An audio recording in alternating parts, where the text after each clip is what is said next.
Hola chicas, ¿cómo están?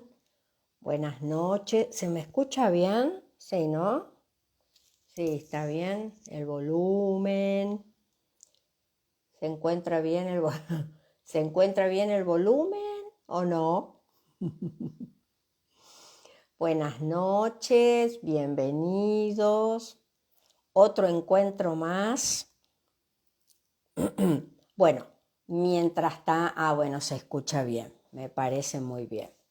Eh, este, ¿Qué iba a decir? Hola, Anita. Sí se escucha. Bueno, perfecto. Perfecto.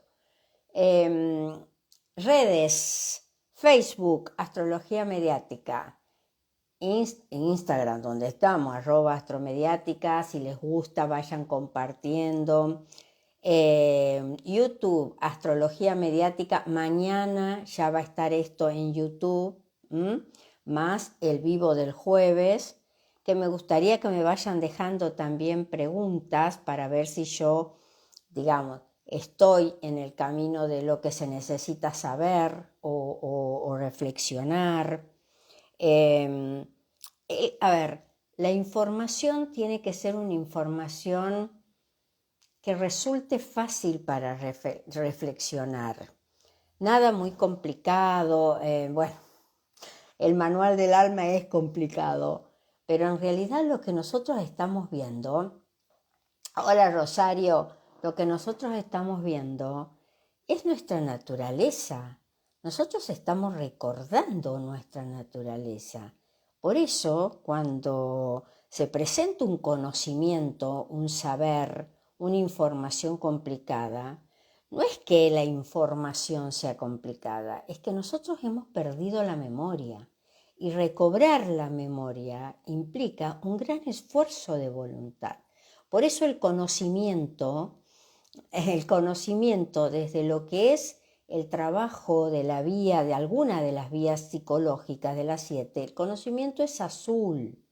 Es azul porque implica la voluntad, implica trabajar nuestros deseos más profundos. ¿Cuál es el deseo más profundo de cualquier alma? Llegar a ser humana. No hay otro deseo, que después sea todo lo que se me ocurra, que después esté en una cultura así, asao. Todo eso son, como digo yo, para que te diviertas. Pero el verdadero sentido es ser humano. Es el único sentido, el único propósito del que no podemos desviarnos. Muchas vidas, muchas realidades que el alma tiene que atravesar para poder entender la humanidad, para poder enfrentar la humanidad. ¿Por qué? Porque sencillamente el alma llega de espacios cósmicos exteriores al planeta Tierra, con lo cual presten atención porque seríamos como extraterrestres. Qué mal que se denominan las cosas, esos rótulos que han sido inventados para generar miedo, no tengan ninguna duda, porque si yo voy a usar el sentido común, capacidad propia de Acuario, o sea que a prestar atención porque el año próximo, durante 20 años, Plutón, el alma en negativo, nos obligará a sacar a la luz nuestro sentido común, que no es justamente el más común de los sentidos, porque lo que existe es la desinformación, no el sentido común. Bueno, eso va a ser muy puesto a prueba.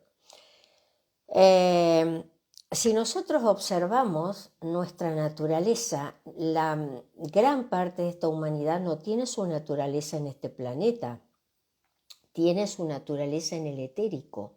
Y el etérico, si se quiere, está fuera de este planeta. En realidad es mucho más compleja la información, porque el etérico es un cuerpo que se encuentra en el planeta. Pero bueno, es el segundo sistema solar. Venimos de ahí, las almas extranjeras vienen de ahí, por lo tanto seríamos como los extraterrestres, ¿no? Extraterrestres, fuera de la Tierra. Por eso los seres que nos acompañan, aquellos que están comprometidos en llevar a esta humanidad hacia ese gran destino que es el destino final de una humanidad positiva, de una humanidad azul, como el Padre Azul de Caballo de Troya. Esto es azul, el chakra laríngeo, porque tiene que ver con los deseos más puros. Y los deseos puros tienen que ver, repito, con encontrar la divinidad en nuestro ser interno, no afuera, en nuestro ser interno, para poder realizar justamente el gran deseo de nuestro Padre Creador, aquel que conocimos como Jesús de Nazaret. ¿Para qué? Para revertir la negatividad de este planeta, para salir de la influencia negativa de Nimur, Cels y Grión. Todas las formas de involución tienen nombre y apellido. Se llaman Nimur, por eso los seres nimurianos son aquellos que nosotros conocemos perfectamente como alma, porque nuestras almas también han atravesado por ese planeta y sabemos lo que significa ser un ser de ese planeta. Fíjense, qué horror, estoy hablando que venimos de otros planetas, por Dios, esta chica perdió el rumbo. Conocer nuestra naturaleza implica abrir nuestro corazón y saber que de este planeta no somos. Sí lo es la humanidad propiamente dicha, pero no somos, la mayoría de las almas no somos de este planeta, no somos originarias de este planeta, venimos de planetas exteriores. Y esos planetas exteriores tienen que ver con que justamente están fuera de la Tierra físicamente, pero a nivel energético están unidos. De todas maneras, venimos de afuera a conocer un planeta donde, debido a la fuerza negativa que tiene de la energía, el alma tiene que dividirse porque si entrara completa, destruiría al equipo físico. Exactamente esto es lo que vino a decir Jesús de Nazaret. Miren que tienen un vehículo al que tienen que amar, que cuidar, que proteger. Es el único vehículo físico que le asegura al alma la trascendencia. Y nosotros estamos asistiendo a lo que es la crucifixión de nuestro Padre Creador, aquel que vino para cerrar una historia de 10 millones de años de negatividad materialista, de negatividad negativa, porque la materia siempre es negativa, ¿bien? Con lo cual, si digo la materia, no estoy hablando de una regla, que también todavía más negativo, porque no tiene alma, sino que estoy diciendo que la materia en sí misma no es un principio de vida, no es un principio de vida, es un vehículo. Es, por eso yo me río cuando escucho algunas noticias y dicen la cosifican. Claro, la materia física siempre es una cosa para el alma, pero no significa que sea una cosa descartable. Que muy bien han tomado esa información desde lo negativo. Significa, por eso hace resonancia interna en algunas almas, significa que ese vehículo físico de energía negativa tiene que ser positivizado, no hay otro, no hay alita, no hay platos voladores que nos lleven a algún lado donde nosotros no podamos terminar nuestra realidad física, no existe. No es que no existan los platos voladores, existen, pero no es que nosotros podamos zafar de la realidad, no podemos. Y lo vamos a hacer en este vehículo físico. Vuelvo a decir, cuando podemos dimensionar lo que se hizo en esa cruz con Jesús de Nazaret, es de una tristeza infinita. ¿Por qué? Porque crucificamos, la humanidad entera crucificó a su creador. El creador se prestó, claro, para poder cerrar una etapa y decir, ojo, porque ustedes no tienen que ser más materialistas. Ustedes no vinieron a ser materialistas. Ustedes vinieron como almas a mostrar la divinidad. Divinidad que todavía en este planeta no funciona, porque la divinidad no responde a las religiones. Esa es una divinidad inventada. La divinidad está en su interior, en el corazón de cada uno. Y eso va a quedar tan demostrado en los sucesos que vienen, primero en estos 20 años, tan demostrado va a quedar que todo ser humano que no pueda entender esto, la misma energía material le va a pasar la factura.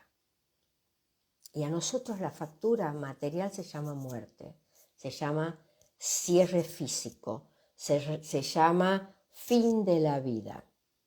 Pero la vida puede ser terminada con mucho amor, con mucha dulzura, con una despedida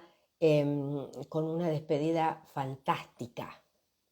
No con tristeza, no con dolor, no con pánico, no con miedo, no con conflicto, porque todo eso queda en lo que se llama la energía del átomo físico, donde luego el alma va a tener que volver a trabajar ese formato físico. ¿Para qué? Para espiritualizarlo. Si puede, si no, tiene otro camino, que también es muy técnico. Bien, pero nosotros como humanidad estamos en el momento en que observamos la crucifixión de Jesús, lo que estamos viendo es justamente cómo la humanidad crucificó a su creador. Qué lástima que las religiones no se encargaron de decir eso, porque creo que no hubiera quedado nadie en ningún lugar. Si hubieran ido todos, si hubieran podido comprender de qué trata eso que se llama crucifixión. Cometí un error y el otro día me di cuenta. No es que no existiera la cruz, es que a la cruz, como la vemos nosotros en las imágenes, como que era una cruz en medio de la nada en el Gólgota, no, a la cruz la apoyaban contra los árboles, la ataban contra los árboles. Sí existía la cruz, que fue lo que arrastró durante el Calvario.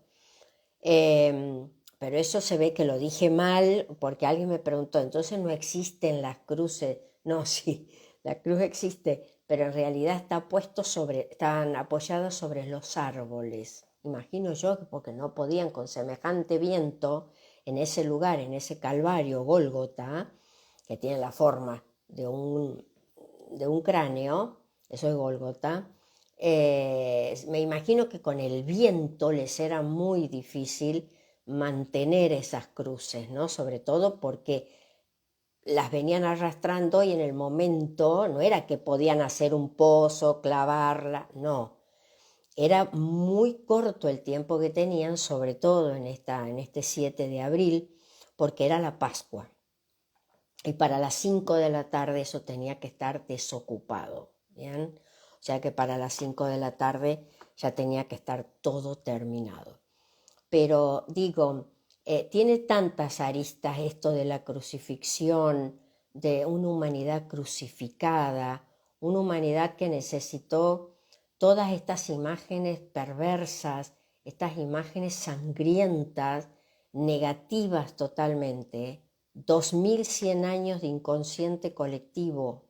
Cada mente ha tenido en algún tiempo adhesión a ese tipo de creencia, adhesión a ese tipo de manipulación, que gracias al cielo y al rayo violeta que está entrando desde el año 1600, 1700, 1650 en adelante, uno de los trabajos del rayo violeta tiene que ver con mostrar la verdad en el tiempo que sea, en la cultura que sea, y por eso vuelvo a decir, a nosotros nos va a faltar asombro, nos va a faltar, porque cuando empecemos a ver la realidad como es, cuando empecemos a ver la verdad como es, vamos a tener que integrarla, vamos a tener que trabajar en ese eje Cáncer-Capricornio y Cáncer, trabajando con Neptuno como trabaja, no con la Luna, con Neptuno como trabaja. Neptuno es el que integra. Neptuno es el que logra que la personalidad física, Sandra, pueda darle espacio a la personalidad etérica, el alma, para poder caminar juntos. ¿E ir hacia dónde? Hacia la verdadera consecución de esa familia humana. El gran sentido de Cáncer es volver a ser la familia humana, eje Cáncer-Capricornio. Bien, Capricornio que representa el karma, por supuesto, con lo cual lograr ese eje llevará muchas realidades hacia adelante. Por eso Acuario preavisa y preanuncia 2100 años, 2100 y pico de años hacia adelante, dividido en 3 etapas de 700 años cada uno, donde la humanidad va a ir logrando una mayor conciencia positiva, porque eso está escrito en los libros de Shambhala. Eso está escrito en nuestro corazón. Nosotros vamos a ver una pequeñísima parte de eso, pero es nuestra gran tarea hacer ese camino hacia adelante. ¿Vamos a tener grandes pruebas? Sí, vamos a tener grandes pruebas, pero nosotros vamos a establecer la diferencia para ir hacia adelante. Maravilloso lo nuestro, si lo podemos hacer. Pero bueno, vamos con esto, que volver a leerlo, la verdad que, bueno, estábamos con que ya,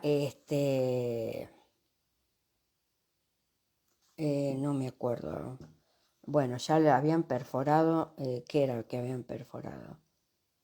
Ah, la muñeca. Encima eso, hasta eso pusieron mal. Pusieron los clavos aquí nunca podrían ser. El cuerpo con el peso que tiene en 2 segundos lo rajó y se cayó. Es en las muñecas.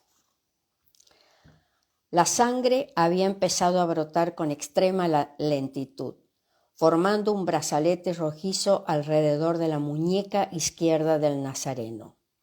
Evidentemente, el clavo estaba sirviendo como tapón, dando lugar a la hemostasis o estancamiento del derrame sanguíneo. Pero la escasa hemorragia constituía un arma de doble filo. Los médicos saben que en estas situaciones el dolor aumenta. Arsenios y el oficial se miraron, sin comprender la ausencia de gritos y del pataleo clásico de todo hombre que se sabe al borde de la muerte. Por el contrario, aquel reo, lejos de ocasionar problemas, había empezado a despertar una profunda admiración en Longino y en su lugarteniente.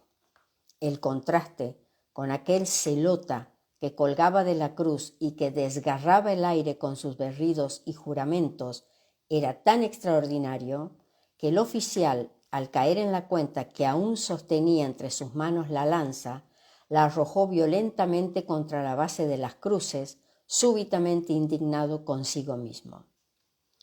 El segundo mazazo fue tan preciso como el primero. El clavo se inclinó igualmente, apuntando con su cabeza hacia los dedos del maestro, pero, en lugar de penetrar en la madera del patíbulum, siguiendo la dirección del codo, la pieza apenas se arañó el tronco. En este segundo enclavamiento, el rabí no levantó siquiera la cabeza.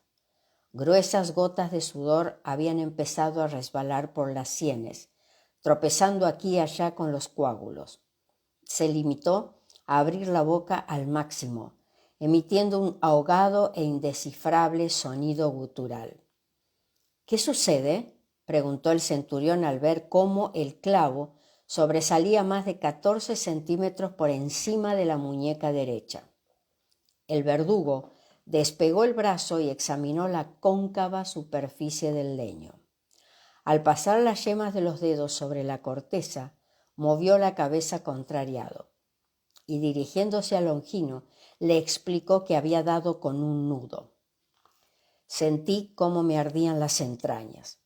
Sin perder la calma, el verdugo depositó nuevamente la taladrada muñeca sobre el patíbulum y sujetando las aristas del clavo entre los dedos índice y pulgar, se dispuso a vencer la resistencia del inoportuno obstáculo con un nuevo golpe. El impacto fue tan terrorífico que la sección piramidal del clavo se quebró a escasos centímetros de la ensangrentada piel del reo. El nuevo contratiempo llegó aparejado con una soez imprecación del soldado. Arrojó el mazo a un lado y ordenó a sus compañeros que sujetaran el antebrazo. Después, aprisionando como pudo el extremo del metal, hizo fuerza intentando sacar lo que quedaba del clavo. Fue en vano. La punta había conseguido perforar el nudo y el metal se resistió. Entre nuevas maldiciones, el enojado infante se incorporó. Pisó la zona cúbito radial de Jesús con su sandalia izquierda y comenzó a remover el clavo, haciéndolo oscilar a un lado y a otro. Hasta Longino palideció a la vista de aquella nueva carnicería. Los bruscos tirones del verdugo, buscando la liberación del metal, ensancharon el orificio de la muñeca, desgarrando tejidos e inundando de sangre sus propios dedos, el patíbulum y la roca. Es muy probable que el dolor se viera difuminado en parte por la profusa hemorragia. De lo contrario, no puedo explicar el comportamiento del Galileo. A cada movimiento pendular del soldado, en su afán por extraer la pieza, Jesús de Nazaret respondió con un lamento. 5, 6, 8 sacudidas y otros tantos gemidos, acompañados de algunos resoplidos y de varios movimientos de cabeza.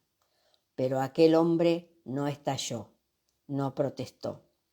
Al fin, después de una eternidad, el verdugo separó el hierro del tronco y tras extraer la enrojecida y goteante barrita metálica del carpo, se dirigió al saco de cuero enredando en su interior.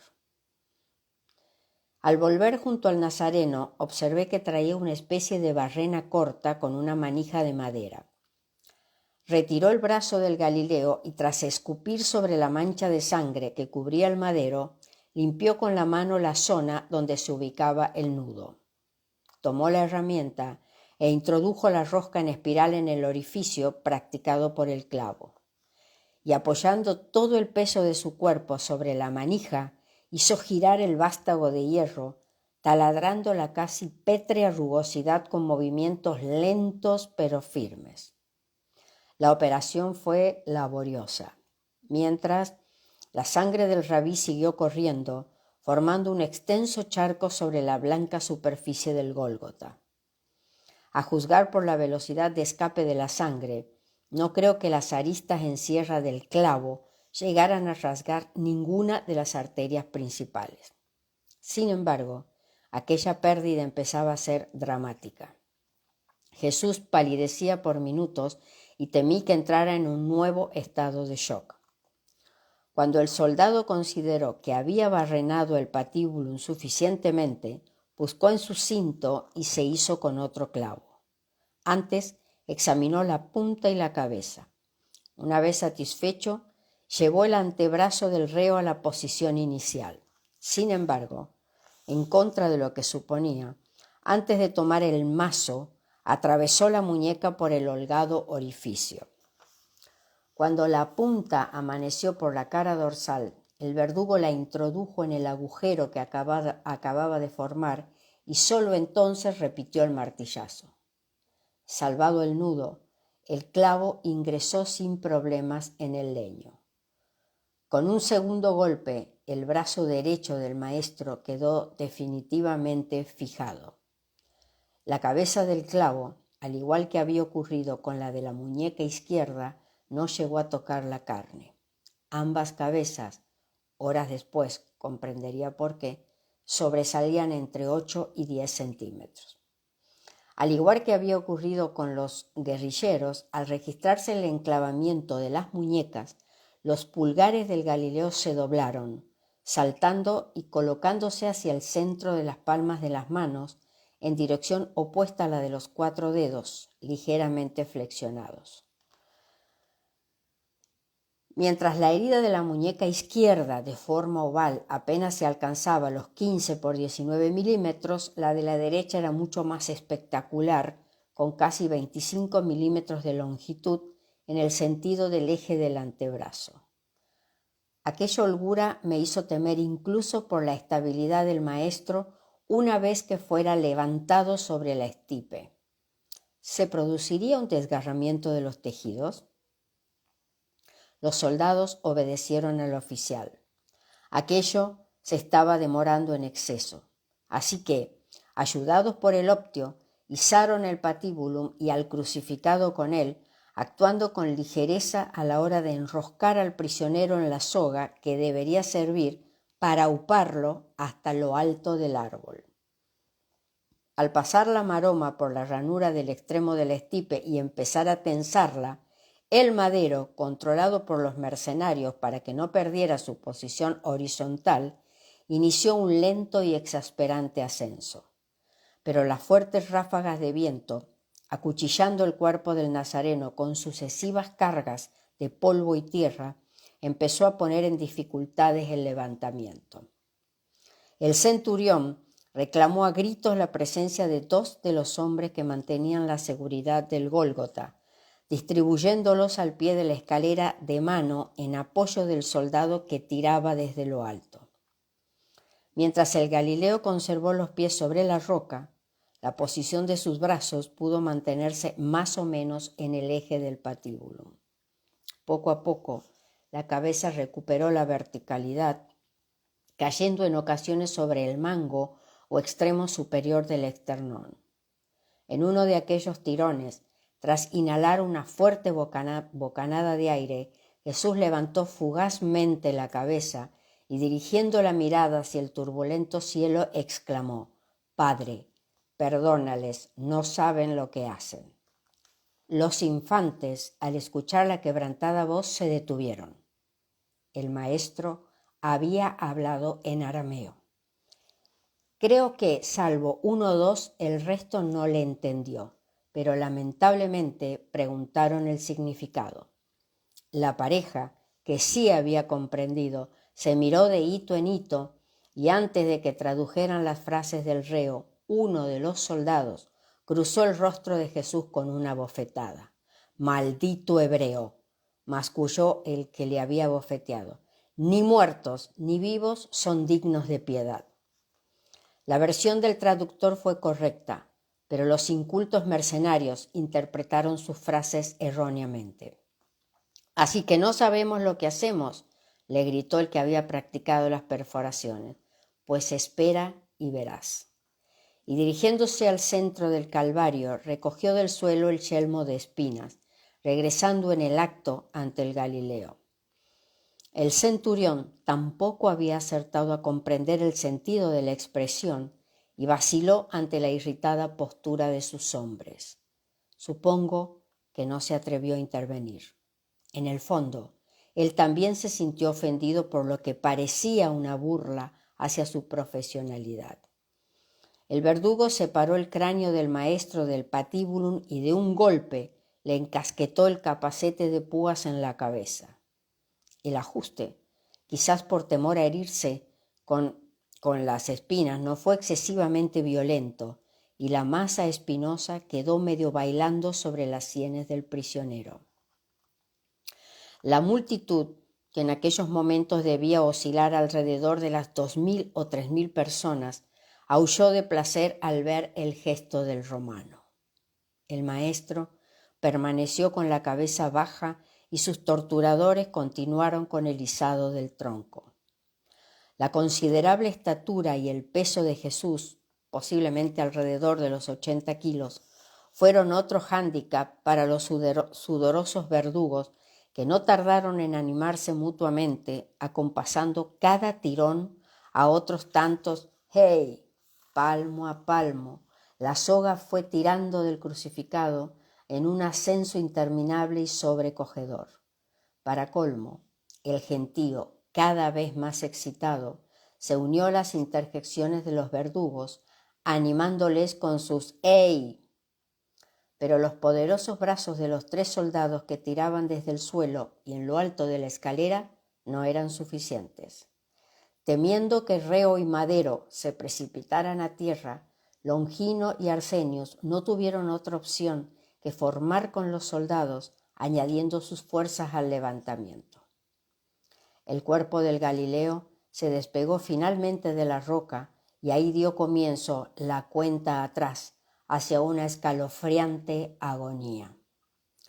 Al perder el apoyo de sus pies, los brazos se tensaron y los crujidos de los huesos se unieron durante algunos segundos al chirriar de la maroma sobre la horquilla del palo vertical. Al momento, las clavículas, esternón y costillas se dibujaron bajo los regueros de sangre, mientras los músculos pectorales de los hombros, cuello y brazos aparecían a un paso de la dislocación. Pero la fortaleza de aquellos paquetes musculares era aún grande y evitaron la luxación de los hombros y codos. Las fibras de los antebrazos, especialmente los músculos extensores de las manos y de los dedos, se afilaron como sables y cerré los ojos temiendo que saltaran en alguno de aquellos tirones. Jesús colgaba ya a medio metro del suelo. La fuerza de la gravedad hizo que, desde el primer momento de la suspensión absoluta, los brazos girasen y, arrastrados por el peso del cuerpo, se deslizaron hasta formar un ángulo de unos 65 grados con la estipe. El formidable peso que soportó el nazareno en cada una de las grietas de las muñecas, unido al desbocamiento de las heridas y a la suprema tensión de los ligamentos de hombros y codos, tuvo que multiplicar sus dolores, suponiendo que le quedara capacidad para ello, hasta el enloquecimiento. En otras ocasiones, acorralado por el sufrimiento, echó la cabeza atrás buscando aire y, sobre todo, un punto de apoyo. Pero esos puntos solo podía encontrarlos en un lugar, mejor dicho, en 2, en los clavos que le atravesaban los carpos. Pero, ¿cómo elevarse sobre unas piezas de metal estando suspendido? Las púas, en cada retroceso del cráneo, se incrustaban más y más en la región occipital, haciendo desistir al maestro. Estas sucesivas derrotas por ganar oxígeno fueron transformando su respiración en un desacompasado y agitado tableteo del tórax cada vez menos efectivo. El fantasma de la asfixia había empezado a planear sobre el Hijo del Hombre. Cuando los soldados detuvieron el pesado avance de la cuerda, el cuerpo de Jesús se balanceaba a unos 90 o 100 centímetros de tierra. Sus pies, chorreando sangre, palparon la corteza del tronco vertical y se pegaron a él desesperadamente. Pero las hemorragias le hicieron resbalar una y otra vez, y en cuestión de minutos la cara frontal del árbol se tiñó de rojo, impregnada desde la zona de los omóplatos hasta los talones. El mercenario, situado en el extremo superior de la estipe, apretó los dientes y comenzó a jalar de la lazada central, pero el patíbulum no se movió un solo centímetro. El peso del madero y del reo, algo más de 110 kilos, era excesivo para el agotado infante. El centurión y Arsenius, casi al unísono, le gritaron para que forzara el izado final. Fue inútil. El romano, jadeante, hizo una señal de impotencia con su mano derecha, dejándose caer sobre la horquilla de la estipe. Miré a Jesús y conté la frecuencia respiratoria, 35 cortísimas inspiraciones por minuto. Las puntas de sus dedos habían empezado a tomar una coloración azulada. La cianosis o deficiente oxigenación de la sangre había hecho acto de presencia. Examiné alarmado los brazos. Pero la hipoxia, disminución de la cantidad normal de oxígeno en sangre, no se manifestaba aún en la mucosa labial ni en las orejas. El bombeo del cansado corazón del maestro aumentó su ritmo, pero dudo que fuera suficiente para irrigar las partes más periféricas del cuerpo. Si Longino y sus hombres no actuaban con rapidez, la falta de riego y el consiguiente déficit de oxígeno en el cerebro podían desembocar en la pérdida, primero, de la razón de Jesús y su fulminante fallecimiento. Y, honestamente, en aquellos críticos segundos llegué a desearlo con todas mis fuerzas. Aquella hubiera sido una forma de terminar con sus torturas. Pero el oficial, sin perder los nervios, ordenó a los que permanecían al pie del estipe que colaborasen con el encargado de encajar el patíbulum. ¿Pero cómo?, pensé, si solo hay una escalera de mano. La solución llegó al momento. 2 de aquellos diestros soldados, ágiles y entrenados, se aferraron con sus manos al palo vertical, mientras otros 2 se encaramaban a sus respectivos hombros, alcanzando así los extremos del madero transversal.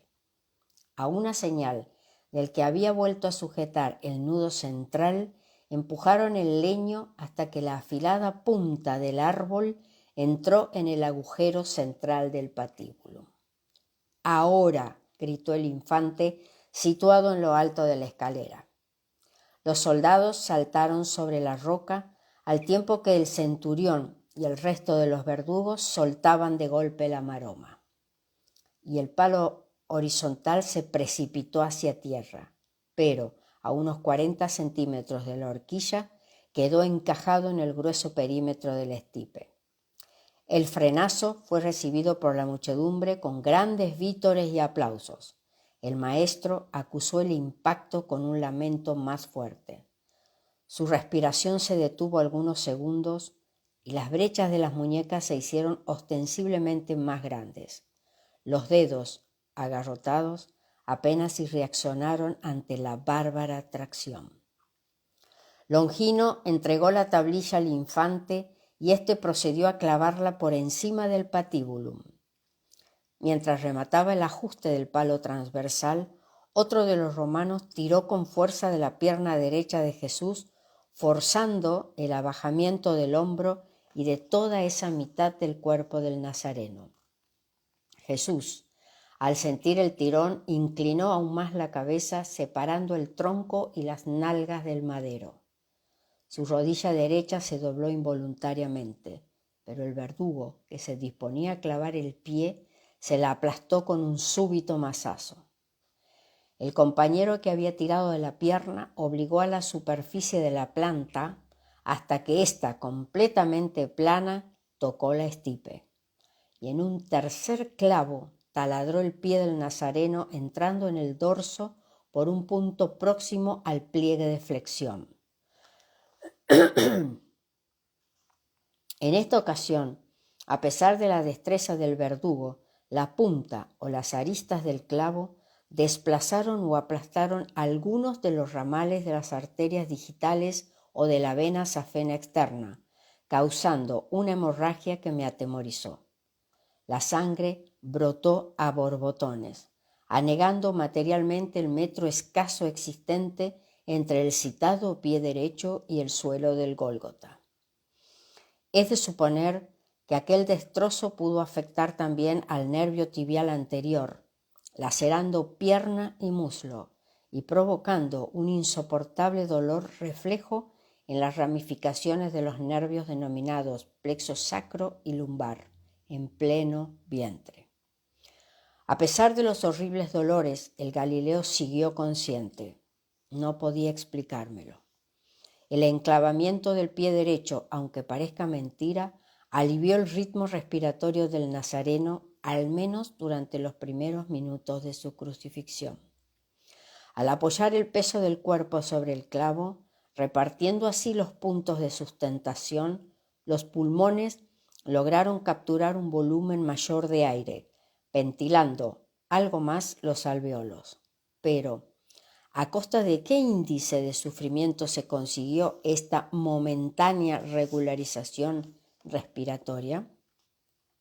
Aquella inspiración más profunda duró unas décimas de segundo. Casi instantáneamente el cuerpo del Galileo volvió a caer, hundiendo el diafragma y entrando en una nueva y angustiosa fase de progresiva asfixia.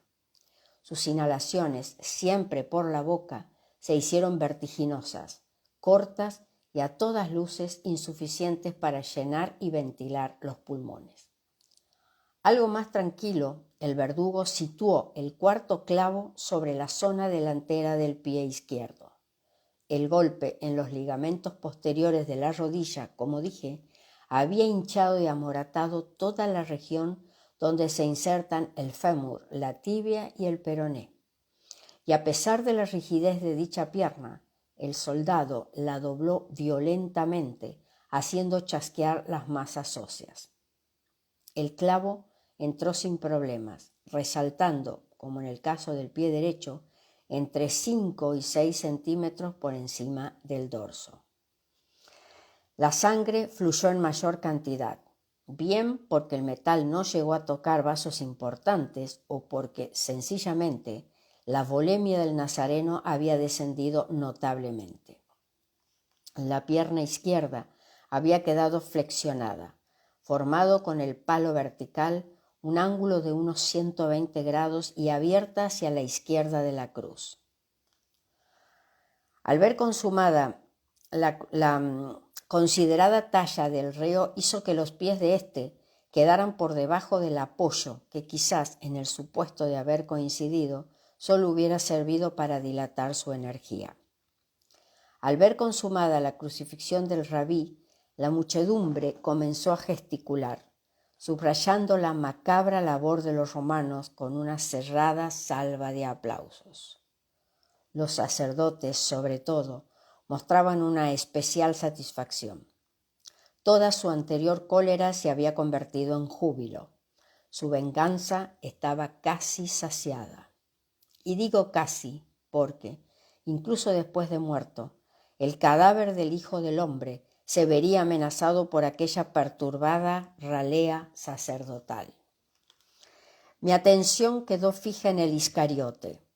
Nada más ver cómo atravesaban el segundo pie del maestro, el traidor se alejó del gentío, perdiéndose por el polvoriento camino rumbo a Jerusalén. Juan Marcos también desapareció de mi vista, por lo que supuse que habría seguido los pasos de Judas. El triste espectáculo había entrado en su último acto. Los curiosos comenzaron a desfilar, retirándose hacia la ciudad santa. Jesús de Nazaret y los celotas, clavados en dirección sur, eran solo un despojo. A las 13:30 horas de aquel viernes 7 de abril, comuniqué a Eliseo, recuerden que Eliseo es el amigo, el compañero de él, que se encuentra en una nave que no es visible, pero que está comunicada con él por los elementos que tienen de comunicación. Comuniqué a Eliseo el final del duro enclavamiento, y tanto mi hermano como yo guardamos silencio, un doloroso silencio. Si el texto que figuraba en las tablillas de Jesús Nazareno hubiera sido otro, a gusto de los sacerdotes judíos, la mofa hacia el recién crucificado quizás hubiese sido menor. Cuando cuento esto, porque a partir de la elevación del maestro sobre la estipe, las risas y sarcasmos de la concurrencia menudearon durante un buen rato, y al parecer, según averiguaciones posteriores, como vengativa contrapartida por el conocido INRI. Al fracasar ante Pilato, los jueces tuvieron especial cuidado de intoxicar a la multitud, ridiculizando al maestro y de esta sutil forma, quitándole seriedad a las 3 inscripciones, evitar que los testigos pudieran tomar en serio lo de rey de los judíos. Así que, volviéndose hacia la cada vez menos numerosa masa humana, algunos de los saduceos comenzaron a señalar la cruz del Galileo, exclamando a voz en grito: Ha salvado a los demás, pero no puede salvarse a sí mismo. Y el gentío aprobó esta nueva manifestación de burla con fuertes y repartidos aplausos. Al poco, otra voz se destacaba entre la turba, preguntando al nazareno: «Si eres el Hijo de Dios, bendito sea su nombre, ¿por qué no desciendes de tu cruz?». Nunca entendieron nada. Jesús, al igual que la patrulla y que yo mismo, pudo escuchar estas exclamaciones teñidas de la más cruel y mordaz ironía. Al encontrarse a 1 metro escaso del suelo y a poco más de 10 de la primera fila de judíos, no era muy difícil oír estos gritos e incluso las conversaciones que sostenían los mercenarios en el menguado círculo de piedra del Gólgota. Estaban esperando terminar la crucifixión. Estos, finalizada la laboriosa crucifixión, se tomaron un respiro. El optio levantó el cordón inicial de seguridad que bordeaba la circunferencia del promontorio, formado, como dije, por 6 infantes, reduciendo la vigilancia a un primer turno de 4 soldados. Cada uno se situó en los puntos cardinales, rodeando a los 3 condenados y al resto del pelotón.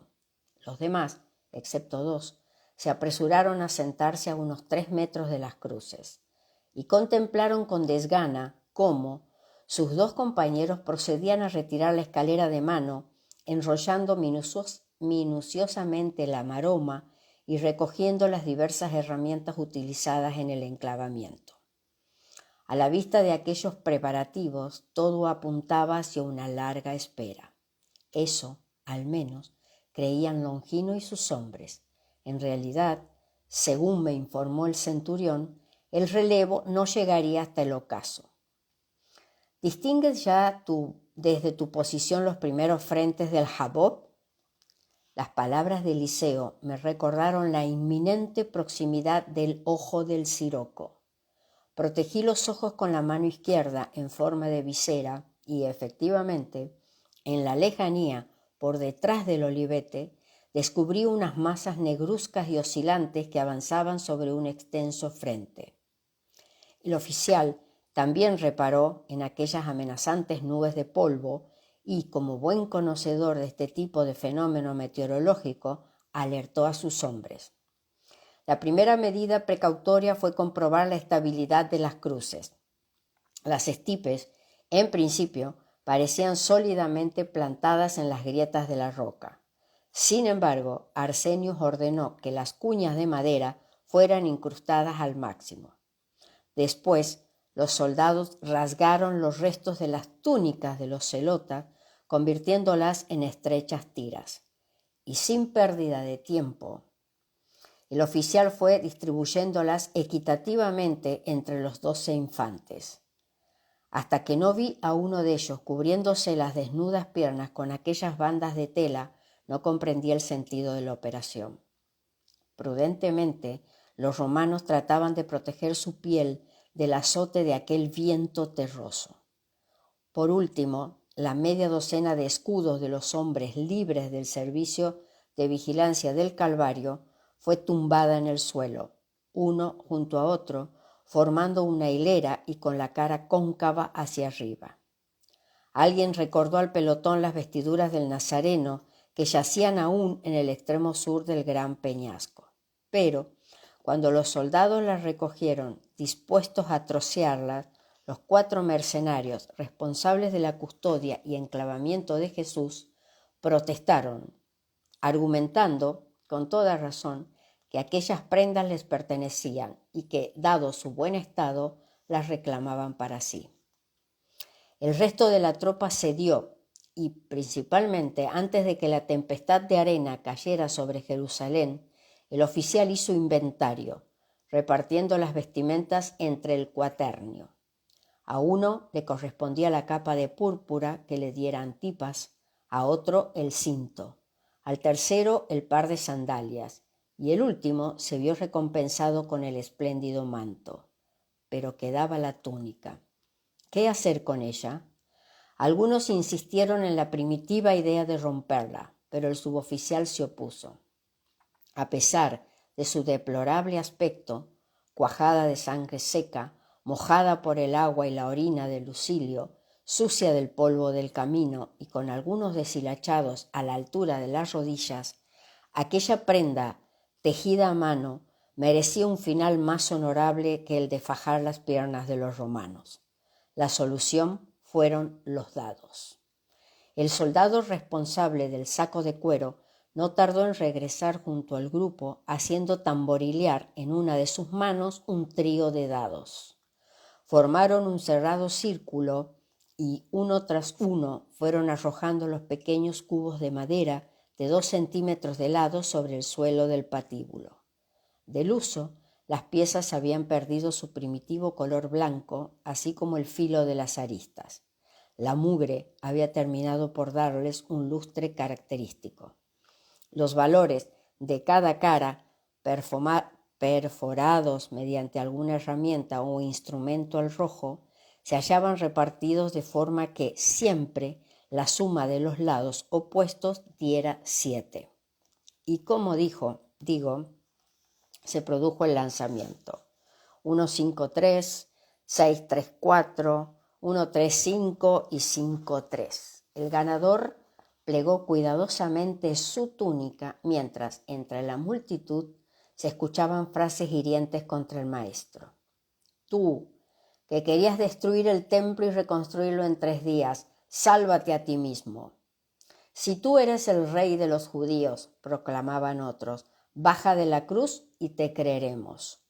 Se ha confiado a Dios, bendito sea, para que le liberara y ha llegado a pretender ser su hijo. Miradle ahora, crucificado entre 2 bandidos. El autor de aquella última frase, otro de los sacerdotes de Caifás, no consiguió el efecto apetecido. La muchedumbre, por supuesto, no consideraba a Gistas y Dismas como ladrones y apenas sicoreó al malintencionado saduceo. Mientras los soldados guardaban las prendas del maestro, me asaltó un pensamiento. ¿Qué ocurriría con aquellas vestiduras? ¿Dónde irían a parar? De algo sí estoy seguro, que los mercenarios no regalarían ni se desprenderían así como así de lo que, según la costumbre, les pertenecía. Por otro lado, además, seguir la pista de dichos vestidos no era cosa fácil para los discípulos de Jesús. La mayoría de aquellos romanos regresaría pronto a su campamento base en la ciudad de Cesarea y, con el paso de los meses, muchos cambiarían de destino o serían licenciados. Todo esto me hizo sospechar que, al contrario de lo que ocurriría con el lienzo que sirvió para su enterramiento, Jesús de Nazaret no era muy partidario de que sus discípulos guardaran estas reliquias, susceptibles siempre de convertirse en motivos de adoración supersticiosa, con el consiguiente riesgo de olvidar o relegar a segundo plano su verdadero mensaje. Cuéntenle esto a Dan Brown. Concluido el reparto de las vestiduras, Longino pidió a su lugarteniente que examinara también las fijaciones de los reos.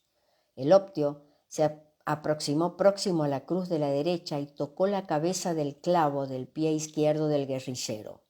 Parecía sólidamente clavado. El celota, con el cuerpo desmayado y violentamente encorvado hacia adelante, no había parado un momento de aullar y retorcerse, intentando sobrevivir. Pero las penosas, cada vez más duras, condiciones para robar algunas bocanadas de aire solo habían añadido nuevos dolores y mayores hemorragias a su organismo. Al ver a Arsenius al pie de su cruz, Gistas hizo un supremo esfuerzo y, tensando los músculos de sus hombros, logró elevar los brazos. Inspiró y al momento, mientras expulsaba el escaso aire conseguido, lanzó un salivazo, mezclado con sangre, contra el suboficial, insultándole. Indignado, el ayudante del centurión se hizo con una lanza, replicando con el fuste de madera en plena boca del estómago del celota. El castigado diafragma se resintió aún más, hundiendo al condenado en un proceso más acelerado de asfixia. Sin dejar de mirar hacia arriba, Desconfiando, el optio repitió la comprobación en los pies de Jesús y finalmente con los clavos del tercer crucificado. Este había ido recobrando el sentido, aunque su mirada, consecuencia posiblemente del aguardiente, se había tornado opaca y extraviada. El dolor le había sacado de su inconsciencia y los gemidos no cesarían ya. De pronto, entre berrido y berrido, Gistas, con el rostro bañado por un sudor frío, giró la cabeza hacia la izquierda gritándole al maestro: «Si eres el Hijo de Dios, ¿por qué no aseguras tu salvación y la nuestra?». Al instante, sofocado por el esfuerzo, cayó sobre los puntos de apoyo inferiores, jadeante y empeñado en nuevas y rapidísimas inspiraciones. Pero el maestro no respondió. Sí lo hizo en cambio el otro guerrillero. Apoyado como estaba con la punta de su pie izquierdo sobre la mitad del sedile, su mecánica respiratoria no resultaba tan fatigosa como la de sus compañeros de cruz, y con voz balbuceante le reprochó a su amigo: «¿No temes tú mismo a Dios? ¿No ves que nuestros sacrificios, no ves que nuestros sufrimientos son por nuestros actos?». Dismas hizo una pausa, luchando por una nueva inhalación, y al fin continuó: «Pero este hombre sufre injustamente. ¿No sería preferible que buscáramos el perdón de nuestros pecados y la salvación de nuestras almas?». Los músculos de sus brazos se relajaron y el vientre volvió a inflarse como un globo. Jesús de Nazaret, que había escuchado las palabras de ambos celotas, abrió los labios unos milímetros con evidente deseo de responder, pero su cuerpo, despegado del estipe y muy caído sobre las extremidades inferiores, no le obedeció. Sin embargo, el Galileo no se rindió. Aceleró el número de inspiraciones bucales, llegué a sumar 40 por minuto, cuando el ritmo normal e inconsciente de respiraciones de un ser humano es de 16, e intentó contraer los potentes músculos de los muslos en su afán de elevarse unos centímetros y hacer entrar aire en los pulmones. Sin embargo, aquellos 5 o 10 primeros minutos en la cruz habían ido quemando el escaso potencial de todos los paquetes musculares de muslos y piernas, utilizados por el Señor en el imprescindible apoyo sobre los clavos de los pies para tomar oxígeno, y los bíceps, sartorios, rectos anteriores, vastos y gemelos se negaron a funcionar. La rigidez de todas estas fibras musculares me llevó al convencimiento de que la temida tetanización se había iniciado antes de lo previsto.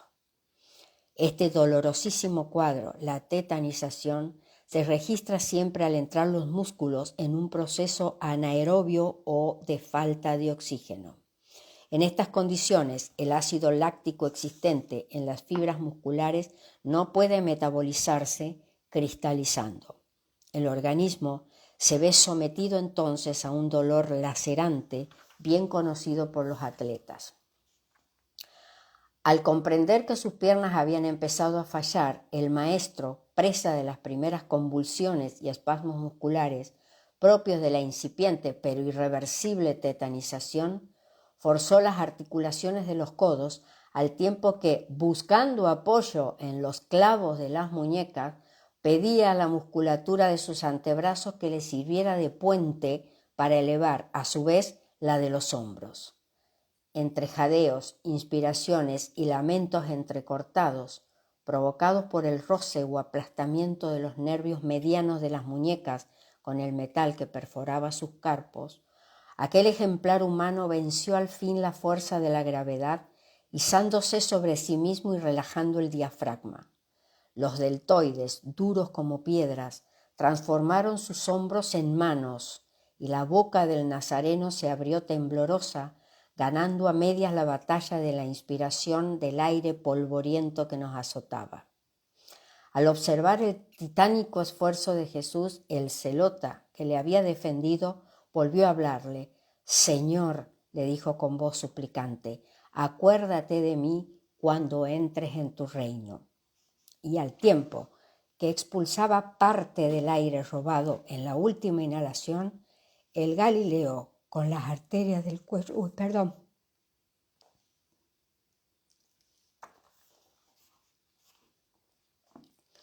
Es fatal esta parte. Bueno, con las arterias del cuello tensas como tablas, acertó a responderle: de verdad, hoy te digo que algún día estarás junto a mí en el paraíso.